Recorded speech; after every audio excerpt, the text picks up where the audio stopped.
하나님 창조의 말씀 창세기 8장 20절부터 22절 마지막 절입니다.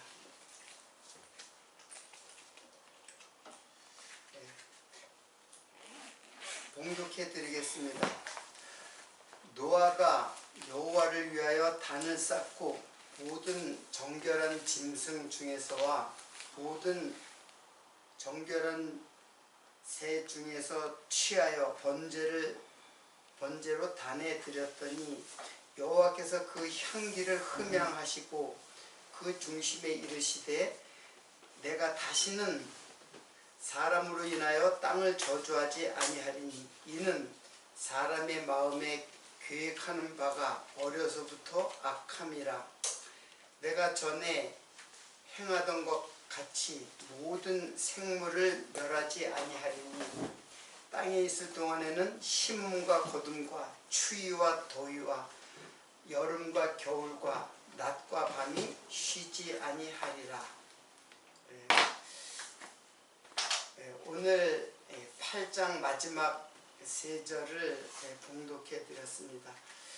지난 시간에 드디어 그 방주에서 노아의 식구와 그리고 모든 방주에 들었던 짐승들이 나오게 되고, 오늘 본문 말씀은 땅에서 번제를 드리는 내용이 나옵니다. 그 방주에서 나오는 사건을 지난 시간에 이것은 이제 부활의 의미를 가진 것이라고 그랬죠. 그래서 이 방주라는 것은 도대체 무엇인가? 이건 이제 테바거든요. 테바. 테바라는 말은 그냥 상자예요. 상자.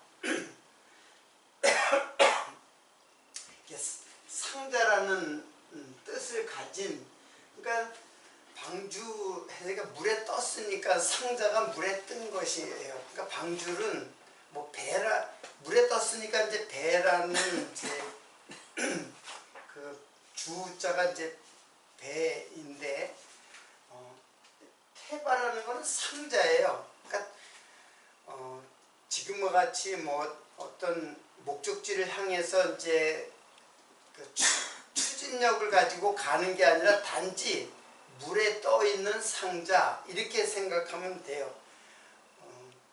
그래서 이 테바는 그 모세가 그 어렸을 때, 갓난아기 있을 때 갈 상자에서 그 물에 이제 떠내려간 그 사건이 있었죠. 그것도 이제 테바라고 해요.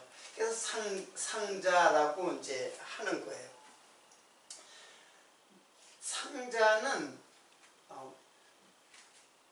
무엇을 또 연상할 수가 있어요. 상자는 구약의 제사에 보면은 법궤. 네, 그렇죠.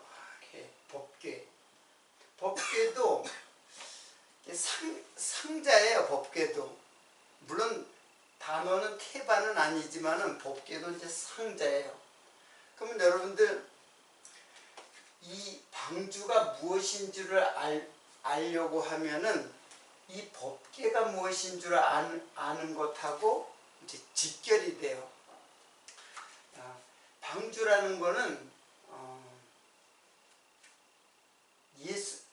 지난 시간에 예수 그리스도의 그 육체를 의미한다고 그랬죠. 예수 그리스도의 육체. 그리고 방주 안은 바로 예수 그리스도의 육체의 죽음과 함께 그 안에 들어갔던 모든 존재들은 예수와 함께 죽는 존재. 그리고 방주에서 나오는 것이 바로 부활이라 그랬잖아요. 그러니까 방주라는 것은 예수 그리스도를 상징해요. 근데 예수 그리스도가 아니라 예수를 상징하는 거예요. 예수. 즉 육체로 죽으시는 예수를 상징하는 게 방주예요. 그래서 모든 저주의 비를 방주가 맞아서 사실은 방주가 죽은 것을 의미하는 거예요. 그래서 방주 안에 모든 존재가 예수와 함께 죽은 존재다. 이제 그렇게 이해할 수 있는 것이 바로 방주예요. 그러니까 방주 안의 존재들, 방주 안의 존재들은 뭘까요? 일단 노아의 식구들이 있으니까 뭐가 있어요? 사람이 있죠. 그리고 정결한 짐승과 부정한 짐승이 이제 같이 있죠.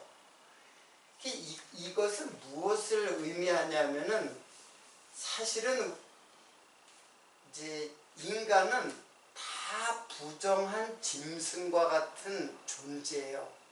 그런 부정한 짐승을 정결한 짐승, 그러니까 부정한 짐승과 정결한 짐승이 같이 존재하는 모든 인생을 짐승에다가 비유한 거예요.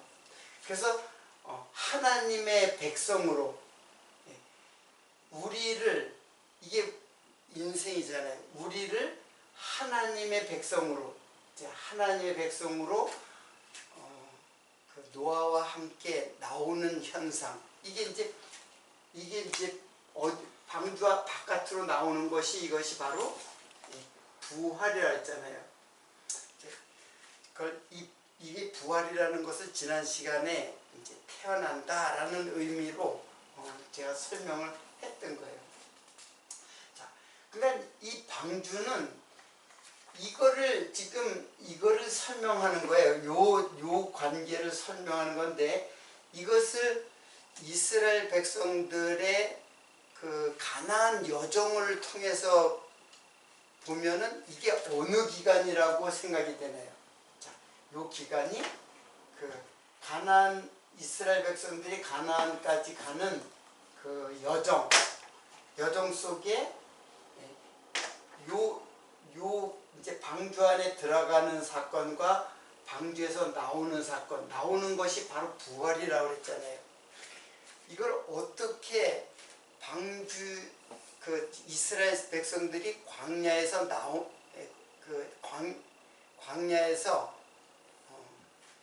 최초로 어디에서? 예? 그렇죠. 애굽이죠. 애굽에서 홍해를 건넜을 때, 홍해를 건너는 것이 바로 방주에 들어가는 것하고 연결될 수가 있죠. 이게 이제 중생이 홍해로 들어가는 게 이제 중생이니까는. 그래서 그러면 여기가 무엇이라는 얘기야? 방주 안은 무슨 뜻이에요? 여기가 바로 광야죠. 그러니까 홍해에서 이스라엘 백성들이 다 죽는 거예요. 그러면 여기서 죽는 것이 죽고, 뭐가 죽고? 육이 죽고 영이 부활했다는 것을 상징하는 게 홍해 사건이잖아요. 그 사건을 광야에서 그 사건을 그대로 체험하는 거예요. 여기서 뭐가 죽어요? 60만의 옛사람이 죽고, 이게 이제 옛사람이 죽는 거예요. 그러니까 여기에 이 사건이 여기서 실제로 체험을 하게 돼요. 그러니까 체험을 한다는 게 뭐예요? 실제로 육체의 소욕이 죽고 새로운 몸으로 부활되는 사건이 여기서 일어나요. 그러니까 요 사건은 이 사건을 통해서 이제 나타내는 거예요. 그러니까 너희들은 사실은 다 죽은 자들이다라는 것을 광야에서 이제 체험을 하고, 그리고 너희들이 다 거기서 부활한다는 그것을 광야에서 이제 체험을 하는 거예요. 이것이 뭐냐면 방주에서 있었던 사건과 이제 같다는 것이에요. 그리고 방주에서 나오면 여기 뭐예요? 이 광야에서 나오면 어디를 건너서? 예, 그렇죠. 요단강을 건너는 거죠. 요단강을 건너는 건 죽음이잖아요. 죽음. 근데 사실은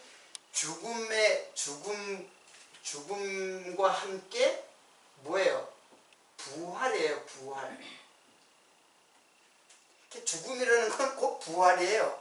성도에게는. 그래서 성도의 죽음은 곧 부활이에요. 그래서 요단강을 건너는 죽음이라는 것은 절대로 두려운 곳이 아니라 우리를 영원한 하나님의 백성으로 부활되어서 그리스도와 함께 영원히 살아간다는 것에 대한 이 전체적인 그 이스라엘 백성들의 가나안 여정을 지금 보여주는 거예요. 그러니까 이 방주가 바로 광야고, 광야는 사실은 죽음의 곳이에요. 그리고 여기는 가나안은 약속의 땅, 영원한 하나님의 나라, 그런 뜻이고. 근데 요게 뭐라 그랬어요? 이 교회라고 그랬잖아요. 광야는 교회란 말이에요. 그러니까 방주 안은 죽는 곳이에요. 한마디로 말해서 죽는 곳. 누구와 함께 죽냐? 혼자 죽으면은 그건 영원한 사망이죠. 예수와 함께 죽는 곳이 바로 방주 아니에요. 근데 애굽, 즉 방주 바깥은 뭐예요? 죽는 거죠. 거기도 지식하는 모든 게 죽는 거예요. 그거는 영원한 사망의 죽음을 말하는 거고, 방주 안도 역시 비를 맞아서 죽어요. 방주가 비를 맞듯이 그 안에 있는 우리 성도도 다 죽어요. 근데 뭐가 죽냐면 옛사람이 죽는 거예요. 옛사람이 죽고, 그리고 이제 새로운 몸으로 부활된 그자들이 요단강을 건너서 이제 부활을 하는 거죠. 이러한 존재들을 이제 방주 안에 들여가지고 이 광야의 사건을 설명하는 것이 바로 방주의 사건이에요. 자, 그러니까 방주로 나왔다라는 것이 이제 부활이라는 걸 이제 지난 시간에 이제 배운 것입니다.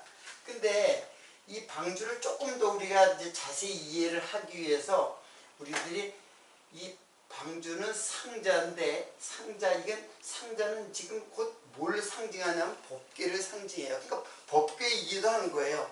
이 방주가 바로 법궤이기도 한 거예요.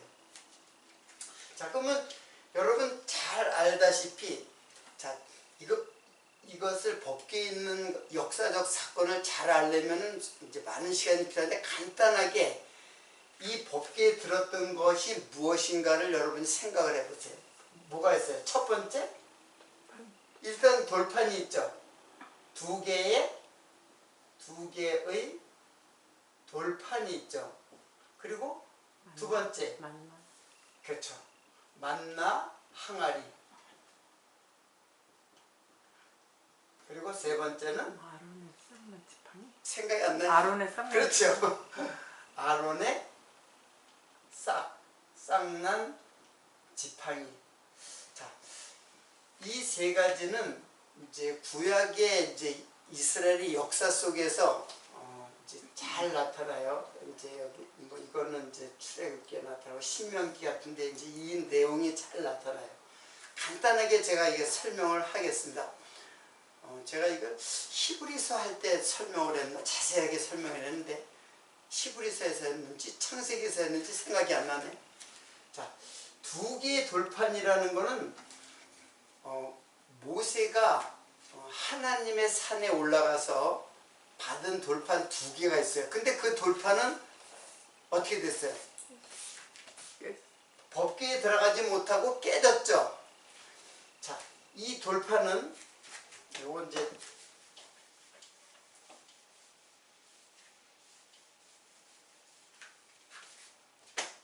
자, 두 개의 돌판은 첫 번째 돌판 두 개가 다 깨졌어요. 그러니까 돌판 두 개라는 게 첫 번째 돌판이라는 게 아니라 첫 번째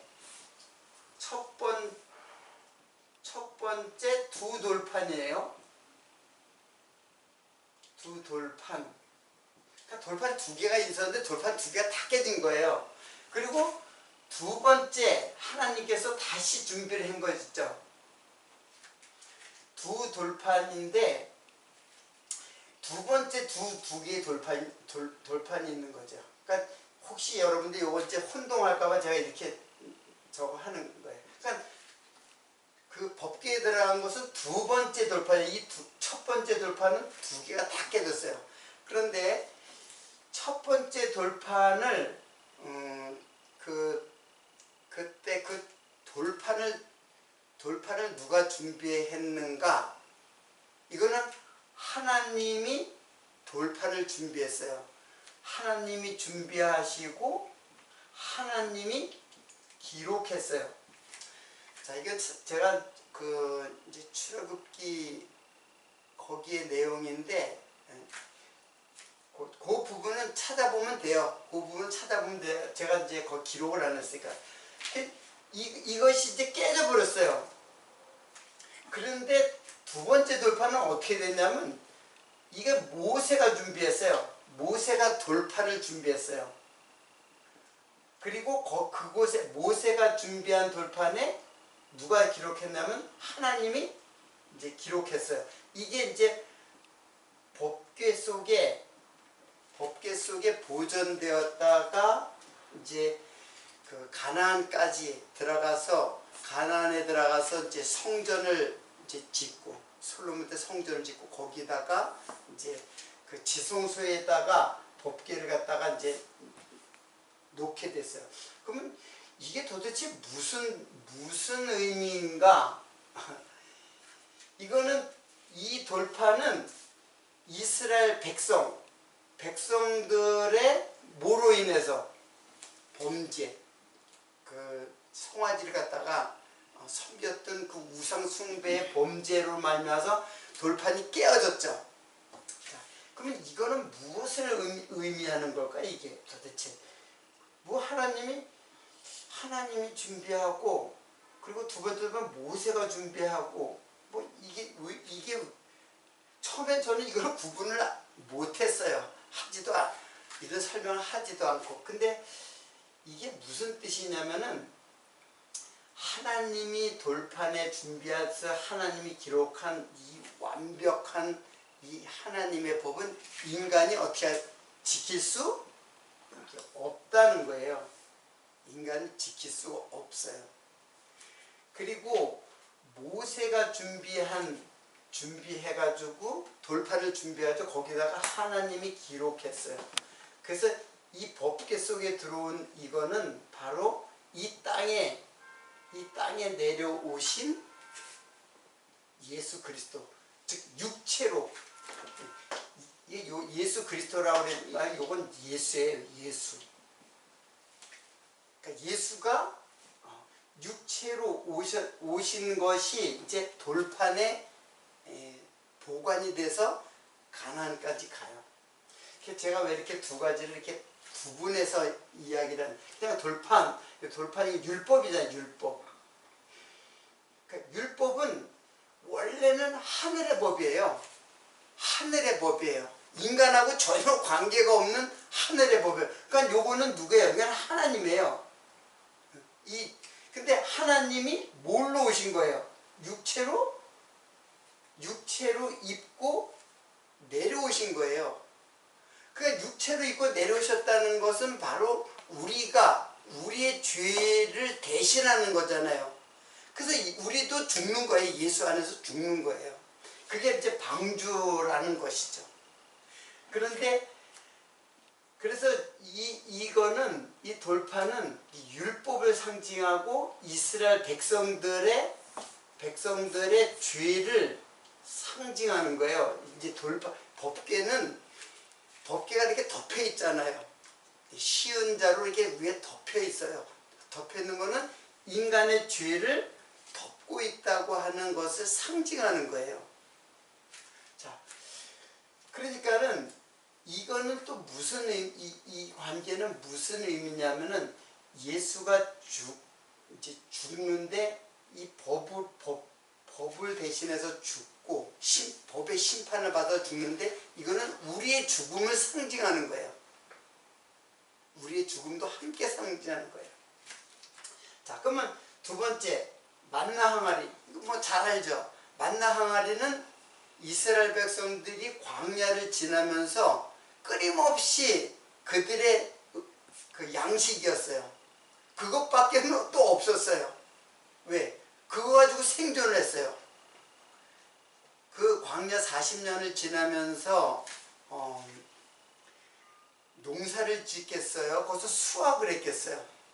그러니까 하늘에서 매일같이 만나가 떨어져서 그것 때문에 거기를 지나갈 수가 있었던 거예요. 그런데 이스라엘 백성들이 뭐라 했어요? 그거 나 맨날 만나만 주니까 나 그거 먹기 싫다는 거예요. 그래가지고 나 고기도 먹고 싶고 마늘도 먹고 싶고 부추도 먹고 싶고 그게 다 어디의 음식이에요? 애굽의 음식이에요. 그래서 애굽의 음식을 먹고 싶은 거예요. 한마디로 말하면 애굽의 음식은 세상의 음식이에요. 그렇잖아요. 세상. 그럼 지금 양식이라고 했지만 사실은 우리들이 추구하는 그 가치를 말하는 거예요. 육체가 추구하는 애굽의 그 육체에 속했던 그 이스라엘 백성들이 추구하는 가치, 이게 뭐냐면 육체가 추구하는 우리 현대를 살아가는 성도에게는 그것이 뭐예요? 육체가 추구하는 가치예요. 그게 뭐겠어요? 돈과 명예와 권력과 자기 자랑과 이런 것들이 바로 세상의 가치예요. 그래서 늘 그것만 먹고 살아가는 거예요. 근데 광야로 들어가니까 그게 다 없어졌잖아요. 그리고는 오직 뭐예요? 하늘에서 내려오는 만나, 그거밖에는 없었던 거예요. 그러니까 만나를 주니까는 만나가 싫다는 거예요. 이게 바로 뭐예요? 하늘에서 내려오는 하늘의 양식, 생명의 양식 대신 예수 그리스도, 그러니까 예수 그리스도를 싫어하고 그리고 애굽의 양식을 구했던 거예요. 그래서 모세를 원망하고 심지어는 모세를 돌로 치려고까지 했던 거예요. 그러니까 이것도 뭐예요? 백성의 죄죠. 백성의 죄가 나타난 거예요. 자, 그리고 아론의 쌍난 지팡이 사건은 이것도 민수기에 이제 나오는데, 이 사건은 뭐 간단하게 설명하면은 아론과 모세를 너희들이 왜 지도자가 됐느냐? 그러니까 지도자에 대한 불신이에요. 그러니까 왜냐하면 지도자들이 자꾸 먹을 물 없지, 먹을 양식 없지, 그러니까는 반란을 일으키고 그래요. 고라의 자손 같은 경우는 반란을 일으켰다가 땅이 꺼져가지고 죽기도 한 적이 있잖아요. 그리고 또 그 전에 이제 연병이 이스라엘 백성들을 덮쳐가지고 많은 사람들이 죽었어요.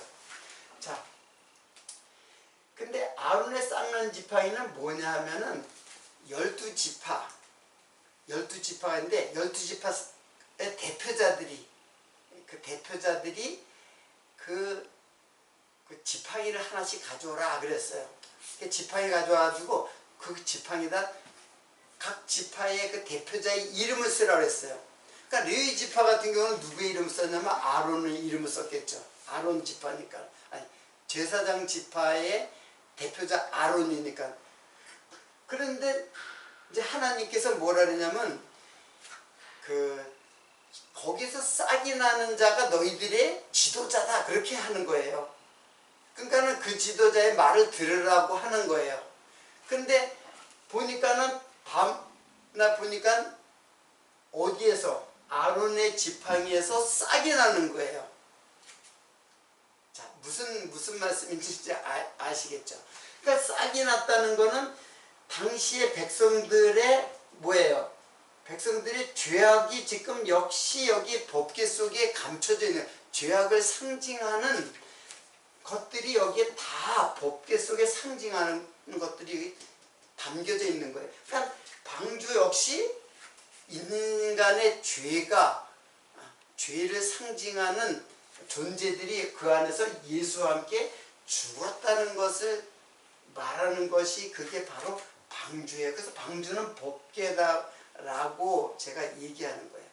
자, 근데 백성들의 죄만을 상징하는 것은 아니에요. 백성들의 죄와 함께 여기서 쌍난 지팡이라는 것은 부활을 상징하는 거예요. 부활을 상징하죠. 그러니까 이게 이제 죽음이거든요. 이게 죽음이잖아요. 죄라는 거는 죽음을 상징하는데, 그래서 죄와 저주라고 그러잖아요. 죄와 저주. 저주는 사망이란 말이에요. 그러니까 죄는 저주예요. 그러면 이게 심판이죠. 그 심판은 뭐예요? 이게 바로 죽음이란 말이에요. 그래서 죽음만 있는 것이 아니라 거기에서 돌파는 새로운 양식으로서의 부활을 상징하는 거예요. 그러니까 죽음과 부활이 같이 있는 거예요. 만나도 마치 생명의 양식이라는 말이 바로 이제 부활이잖아요. 그러니까 죽음 하나만 있는 게 아니라 죽는다는 건 곧 부활이라는 말이 그런 뜻이에요. 그러니까 세례가 뭐예요? 세례는 그냥 죽는 것만이 세례가 아니잖아요. 세례라는 거는 죽음과 곧 부활을 함께 담겨져 있는 말이에요. 그러니까 죽음이라는 건 좋은 거예요. 그래서 이 방주 안에서 나오는 거예요. 죽은 자들이 예수와 함께 죽은 자들이 함께 나오는 거예요. 그러면 함께 나오는 자들이 또 함께 나오는 게 누구와 함께 나와요? 방주에 있었던 사람들이 나오잖아요. 그리고 짐승도 나오는데 제일 누구와 함께 나오냐면은 바로 누구와 함께 나와요? 노아와 함께 나오는 거예요. 노아. 그래서 이 노아는 뭐를 상징하냐면은 방주는 예수를 상징하지만 노아는 누구를 상징하는 거예요? 거기서 나오는 거, 영으로 나오는 자. 그리스도를 상징하죠. 자, 지금까지 제가 설명한 거는 예수와 그리스도를 지금 분리해서 설명하는 거야.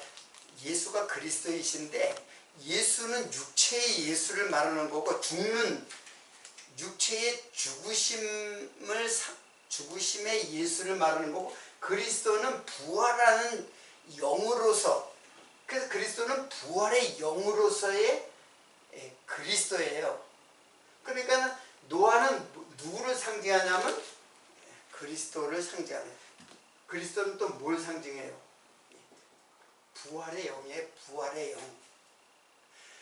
그러면 성도는 광야에 지나면서 어떤 존재냐? 성령의 부활의 영도 존재하고 그리고 육체의 소욕을 다 갖고 있는 그 육체로서의 나도 함께 존재하는 성도의 정체성이라고 볼 수 있죠. 자, 지금까지의 설명이 이제 여러분들이 이제 그러니까는 성도는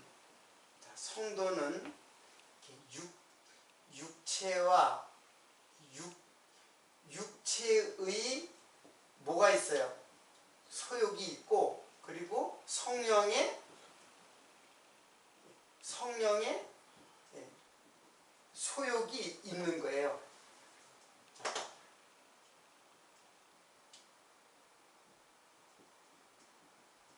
그래서 요걸 갖다가 뭐라 해요? 요걸 갖다가 새 자아, 새로운 자아, 그리고 요것은 옛 자아. 이게 새로운 피조물이죠. 새로운 피조물.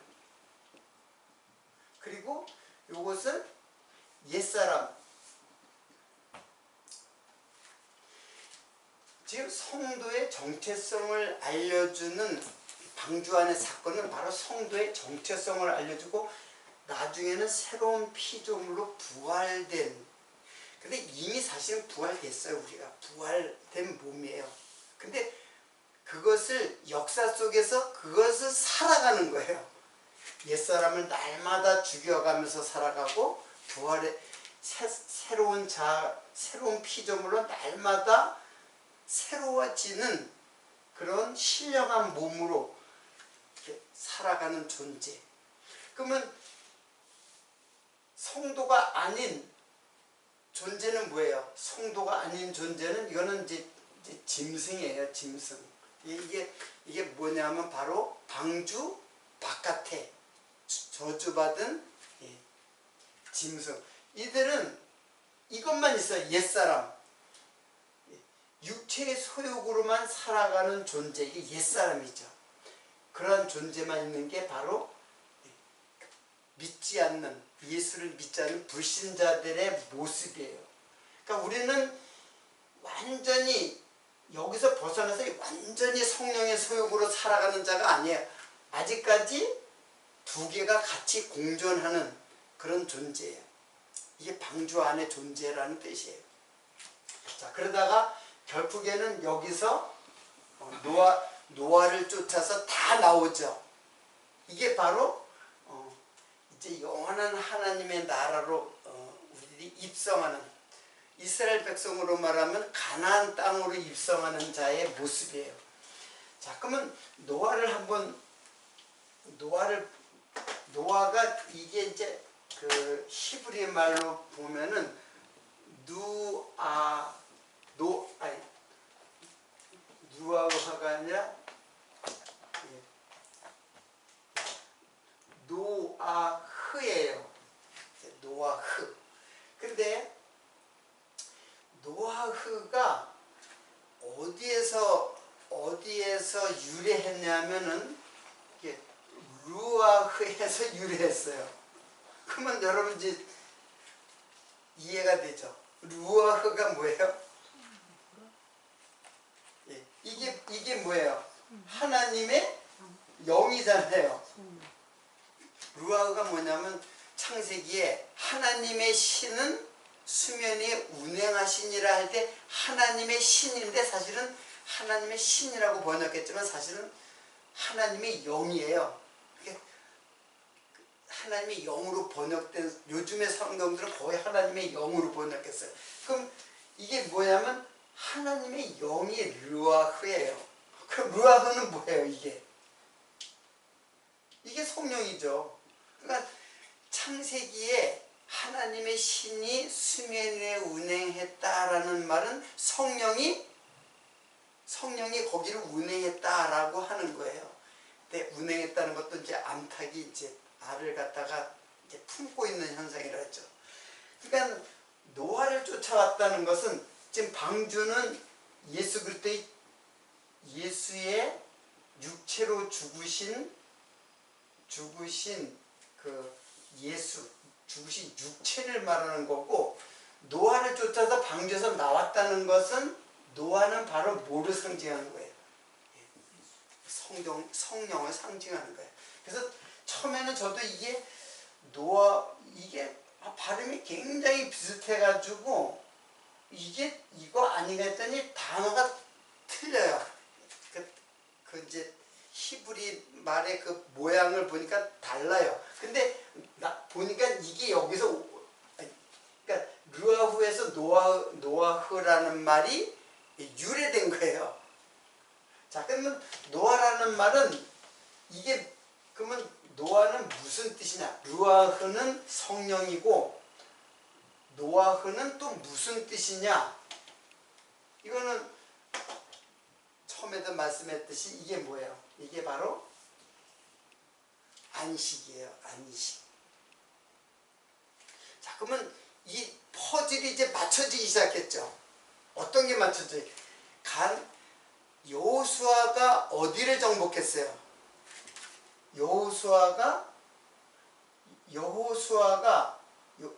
여호수아가 정복한 땅이 어디예요?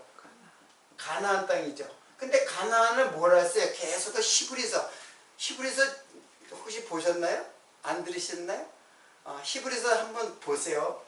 가나안 땅이 이걸 다른 말로 이 가나안 땅을 안식이라 그랬어요. 안식. 그래서 여호수아에게 안식을 주었다면 여호수아에게 준 것이 안식이라면 다른 안식을 말씀하지 아니하셨다. 그런 말이 이제 히브리서에 나오거든요. 그러니까 요수아는 누구를 말하느냐면 예수 그리스도예요. 예수 그리스도가 가나안 땅을 정복해요. 그리고 가나안 땅이죠. 땅은 뭐예요? 가나안 땅은 저주받은 땅이거든요. 그 저주받은 땅이 바로 뭐냐면 이게 나예요. 나. 그러니까 나에게 예수가 침노해 들어가니까 뭐를 얻게 돼요? 안식을 얻게 된 거예요. 그러니까 내 어두운 마음에 누가 침노해 들어오냐? 예수 그리스도의 영, 하나님의 영, 성령이 내 마음속에 들어와야 안식이 이루어져. 이게 하나님의 나라예요. 이게 하나님의 나라가 이게 안식이잖아요. 이제 퍼즐이 좀 맞춰지기 시작했나요? 그러니까 노아라는 인물은 우리가 그냥 단순히 노아 시대 홍수를 갖다 홍수에서 방주를 지어가지고 생존했던 어떤 인물 그렇게만 생각할 것이 아니라 이 노아가 바로 그리스도를 상징하는 인물이에요. 그리스도. 그리고 방주는 예수를 상징하는 그러한 이제 그 안이고 방주 안이고. 자, 이것이 지금 방주에서 나왔던 노아의 이 사건입니다. 한마디로 방주 안은 죽음이고 방주 바깥은 이제 부활이죠. 자, 그러면은 나오자마자 어떤 일이 있었냐면은 이제 그 제사를 지냈죠. 무슨 제사? 번제를 드렸죠. 자, 이건 이제 이거 다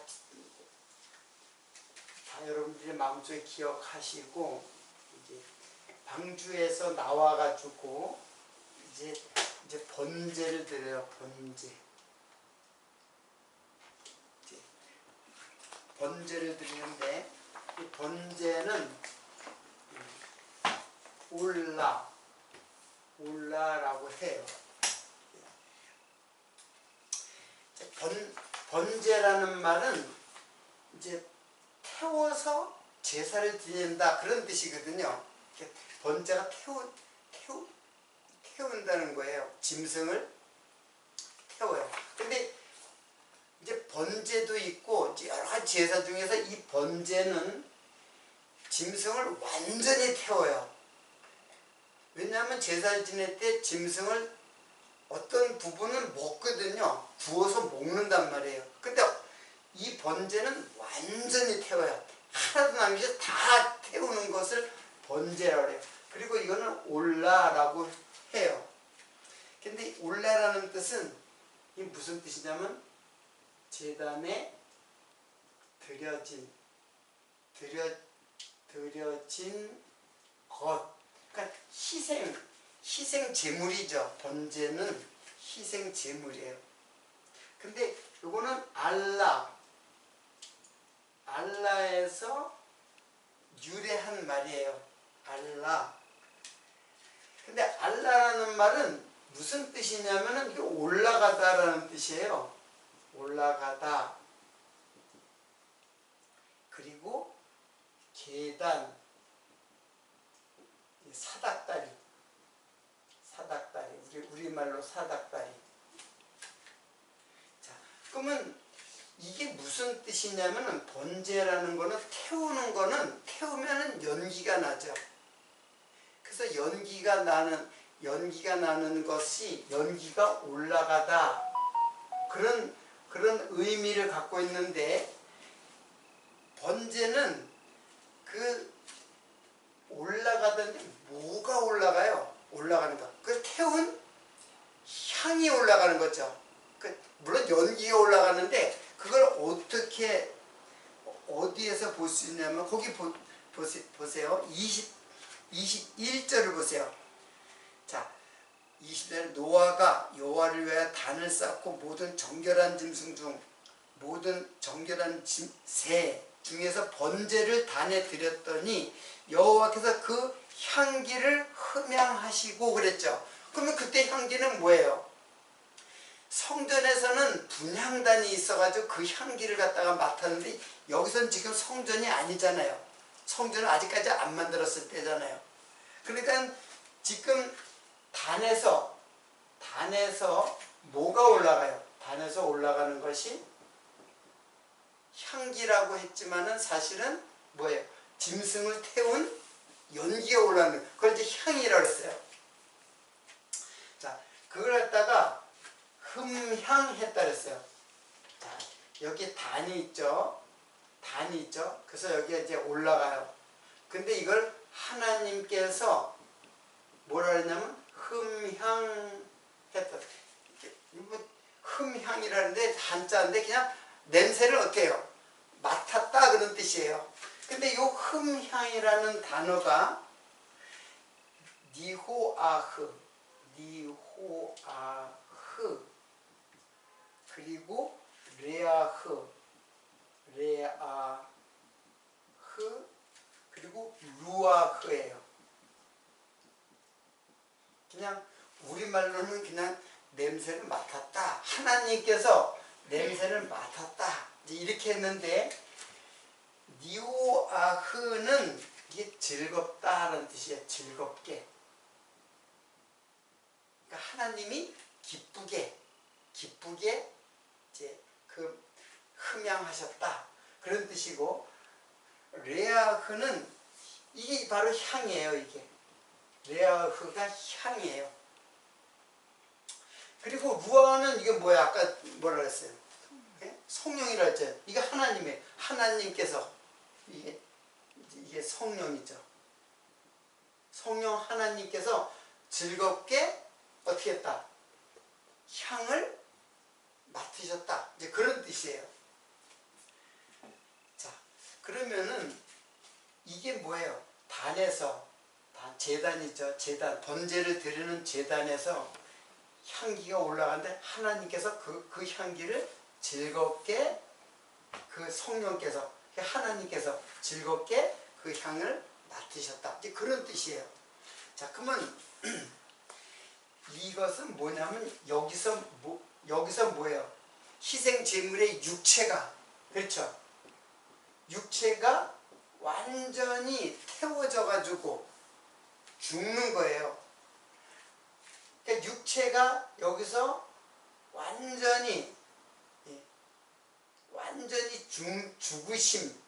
죽으심이라니까 그 누구를 말해요? 이게 바로 예수죠. 예수의 육체가 죽는 거예요. 그리고 지금 이쪽으로 올라가는 것이 바로 뭐예요? 그리스도예요. 그리스도의, 그러니까 예수가 그리스도로 올라가는 것이 바로 하나님이 기뻐하신다. 그런 뜻, 그런 의미를 갖고 있다는 거예요. 자, 이거 제가 막 강제로 억지로 맞춰 안 맞는 퍼즐을 강제로 맞추는 것처럼 보이죠. 근데 실제로 요것을 제가 어디에서 그것을 찾을 수 있냐면 계시록 5장 8절을 보면은, 계시록 5장 8절을 보면 이런 말씀이 나와요. 향연이, 여기 향연이라는 말은 향기와 연기를 말해요. 찾아보세요. 계시록 8장 맨 마지막에 8장 4절, 향연이, 지금 이걸 말하는 거예요. 지금 연기도 있지만 향기도 있잖아요. 그래서 연기와 향을 함께 향연이라고 한 거예요. 향연이 성도의 기도와 함께 천사의 손으로부터 하나님께로 올라가는지라 그랬죠. 자, 지금 이게 올라가는 것이, 지금 이게 뭐가 올라가냐면 예수의 죽으심이 올라가는 거잖아요. 그렇죠. 한번 여기를 보세요. 자, 예수의 죽으심이 올라가는 건데 이거를 뭐라고 지금 계시록에서는 말씀하고 있어요. 여러분이 한번 제가 그냥 강제로 맞추는 것처럼 느껴져가지고 여러분이 한번 맞춰봐요. 이게 지금 계시록에서는 이걸 뭐라 했어요? 성도의 뭐라 했어요? 기도라고 했잖아요. 기도. 성도의 기도와 함께 천사의 손으로부터 하나님께로 올라가는지라. 그러니까 지금 현재 제사를 드리는 거 아니잖아요. 예? 현재 우리가 제사 지내요? 안 지내잖아요. 우리가 제사를 지내지 않는데 이것이 뭐라 했어요? 성도의 기도라고 했어요. 그러니까 지금 짐승을 잡아서 드리는 제사, 하나님 그거 이제 필요 없다 그랬잖아요. 그런 제사 이거 필요 없다. 괜히 내 마당만 어지럽히지 말고 그런 제사 다 필요 없다는, 송아지, 숫송아지, 염소의 그 타는 기름 냄새에 나는 배불렀다 그런 말을 해요. 이사야서에 보면. 그리고 그것이 아닌 진짜 번제를 드리는 것은 뭐가 번제를 드리는 거예요? 아직까지 제가 하는 그 패턴을 이해를 못하겠어요? 여러분이 한번 답변해 보세요. 예? 지금 번제를 안 드리잖아요. 번제를 안 드리고 뭐가 지금 번제로 드려지는 건데? 기도. 그렇죠. 기도가 지금 번제예요. 지금 여러분 기도하잖아요. 그러니까 하나님께 제사를 드리는 거예요. 그게. 지금 기도하지 않는 사람은 제사를 안 드리는 거고, 또 기도라고 해가지고 제가 또 신학에서 공부해야 될 거지만 무릎 꿇고 맨날 같이 예수님 이름으로 기도합니다. 그렇게 해야만 기도인 줄 아는데 그런 거 아니에요. 기도는 이제 나중에 딱 설명하겠지만 결론적으로 뭐냐면 일단 기도가 뭐예요? 기도가 제사예요. 제사. 여러분이 드리는 기도가 제사예요. 그리고 여러분들은 날마다 기도를 드리고 있어요. 꼭 무릎 꿇고 교회에서 기도시키면 기도하고 그것만 기도가 아니에요. 우리들의 마음속에 예수 그리스도의 은혜와, 그러니까 여기서 완전히 태우죠. 완전히 태운다는 건 자기를 어떻게 하는 거예요? 육체를 완전히 죽이는 거예요. 육체를 완전히 죽이는 거. 그러니까 이것이 예수님께서 했던 말씀이죠. 말씀 중에 뭐가 있어요? 자기를 어떻게 하고? 부인하고. 자기를 부인하고. 그러니까 완전히 예수와 함께 죽는 육체의 소욕, 자기를 부인하는 기도. 이것이 기도예요. 그러니까 기도를 하나님께 드렸다. 예수님 이름으로 하나님께 기도를 드렸다고 해서 다 기도가 되는 게 아니에요. 자기를 부인하는 것이 기도예요. 정확하게 기도의 기도라는 그 의미를 정확하게 말씀하고 있죠. 마음대로 내가 내 소원을 기도하는 거, 그 기도가 될 수가 없어요. 하나님은 그 절대로 흠양하지 않아요. 그러니까 자기를 부인하고 누구를 시인하는 거예요?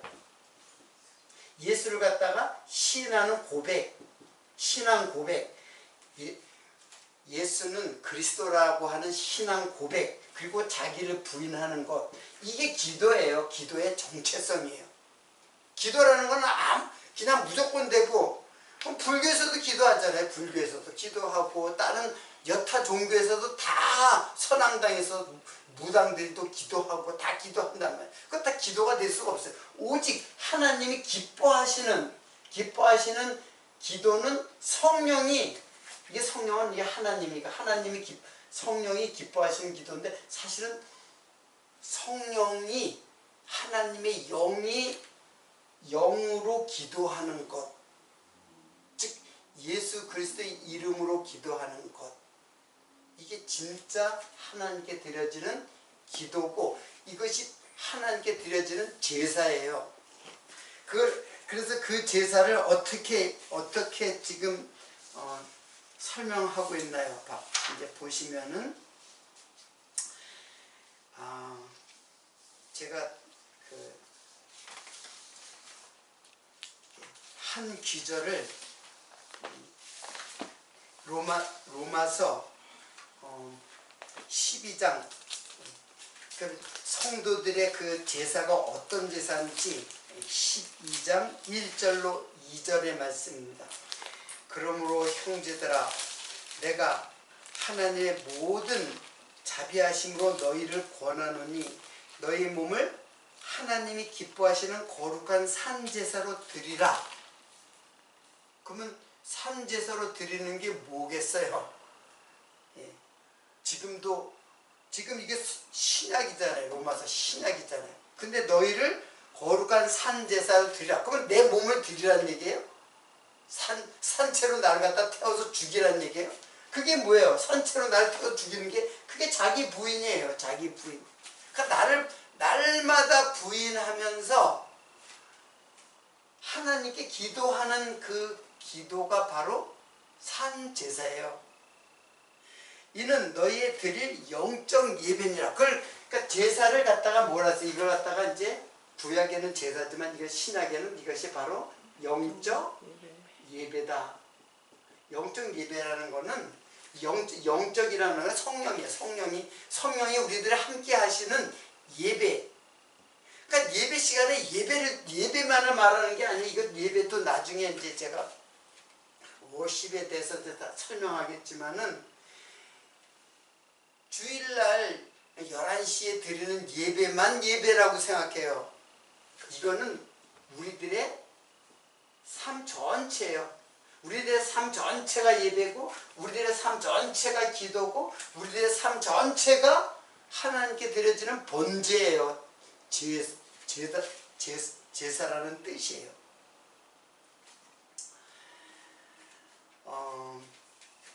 자, 그래서 21절에 이제 흠향하시고 그 중심에 이르시되 내가 다시는 사람으로 인하여 땅을 저주하지 아니하리니 이는 사람의 마음에 계획하는 바가 어려서부터 악함이라. 내가 전에 행하던 것 같이 모든 생물을 멸하지 아니하리니 땅이 있을 동안에는 심음과 거둠과 추위와 더위와 여름과 겨울과 낮과 밤이 쉬지 아니하리라. 그래서 근데 곧 여러분들이 조금 시간이 다 되었기 때문에 제가 이제 일단은 체크만 하도록 할게요. 거기 보면은 사람이 마음이 계획이 어려서부터 악함이라. 내가 땅을 저주하지 않겠다고 했는데 아니하리니 이는 사람의 마음에 계획한 바가 어려서부터 악함이라. 그럼 악하면은 저주하지 않겠다라는 말은 맞아요? 틀려요? 자, 악하면 심판해야죠. 그렇잖아요. 인간의 악하면 저주와 심판을 해야 되잖아요. 근데 내가 저주와 심판하지 않겠다라고 했잖아요. 그러니까 거기 이는이라는 말이 이게 번역이 조금 잘못, 그냥 이는이 순접이 아니에요. 순접이 아니라 역접이라고 생각하면 돼요. 그러나 그렇게 이해를 하면 돼요. 그러니까 그런 말들이 오해의 소지를 가져오는 거예요. 악하기 때문에 저주하지 않겠다. 이는 나면서부터 악함이라. 이렇게 볼 수 있잖아요. 근데 이는이라는 말을 잘못 이제 이해를 하기 때문에 그런 거예요. 인간은 나면서부터 악에 속한 존재, 즉 혼돈과 공허와 흑암. 이게 땅이라 그랬잖아요. 땅에 저주를 하지 않겠다. 그러니까 아무도 스스로의 힘으로 구원에 이를 수 없는 우리들, 짐승 같은 우리들을 오직 희생의 제물 번제를 드려서 그 향기를 흠양하실 때에, 즉 예수 그리스도의 제사로 말미암아 하나님의 용서가 이루어진다는 뜻이에요. 근데 그걸 그냥 읽어버리면은 좀 앞뒤가 좀 안 맞는 말이에요. 그래서 이는이라는 말은 그렇기 때문에 그렇게 해석하면 안 돼요. 그러나로 해석해야 돼요. 그러나 번제로 인해서 무슨 뜻인지 알겠죠? 예수 그리스도의 십자가의 죽으심의 번제를 통해서 우리들이 하나님이 저주하지 이제 않겠다. 이제 그렇게 이해를 이제 해야 된다는 뜻이에요. 그리고 마지막 22절에 보면 땅이 있을 동안에 그는 인생이 지금 인생이 다 땅이잖아요. 그러니까 땅 우리가 살아가는 동안에 그렇게 해석해야 돼요. 그러나 우리 인생은 건짐받은 인생이죠. 이제 건짐받은 인생, 즉 성도가 살아가는 동안에 심음과 거둠, 여기서 심음이라는 말과 거둠, 그리고 추위와 더위, 여름과 겨울, 낮과 밤, 요거는 벌써 시간이 조금 많이 오버됐기 때문에 다음 시간에 설명하겠지만은 심음과 거둠은 결코 예수 그리스도의 씨가 땅에 떨어져서 열매를 맺고, 추위와 더위, 이거는 고난과 시련을 말하는 거예요.